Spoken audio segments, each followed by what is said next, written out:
कई बार हम दूसरों को गलत समझ बैठते हैं और फिर बाद में हमें समझ आता है ना कि वो इंसान गलत नहीं था। कई बार हमारे साथ ऐसा होता है ना कि हम दूसरों से उम्मीद लगा के बैठते होते हैं।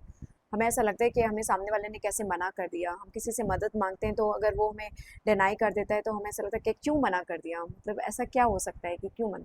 कई बार सामने वाला हो सकता है कि इंटेंशनली मना कर रहा हो, बट कई बार उसकी भी अपनी मजबूरियां होती हैं जिसकी वजह से वो मना करता है। एक स्टोरी है जो मैंने पढ़ी थी तो मुझे बहुत अच्छी लगी, मैंने सोचा आपके साथ शेयर की जाए। तो एक बार क्या होता है, एक चिड़िया होती है और वो एक दो पेड़ के बीच से गुजर रही होती है।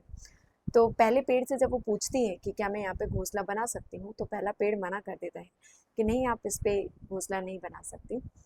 तो वो चिड़िया वहाँ से फिर उड़ करके चली जाती है और दूसरे पेड़ पे जाती है। जब वो दूसरे पेड़ पे जाती है तो दूसरे पेड़ से भी सेम क्वेश्चन पूछती है कि क्या मैं यहाँ पे घोंसला बना सकती हूँ। तो दूसरा पेड़ मान जाता है और वो अपने बच्चों के लिए वहाँ पे घोंसला बना लेती है, रहने लगती है वहाँ पे। कुछ दिन के बाद आंधी तूफान आता है, जो पहला पेड़ होता है वो टूट करके पानी में बह रहा होता है। तभी चिड़िया उससे पूछती है कि देखो, तुमने मुझे मना किया ना या अपना घर बनाने के लिए अपने पेड़ पे, आज तुम्हें शायद उसी की सजा मिल गई। तो पेड़ पता है आपको क्या कहता है कि ये सजा नहीं, मुझे पता था, मेरी जो जड़ें थी वो काफ़ी कमज़ोर हो रही थी।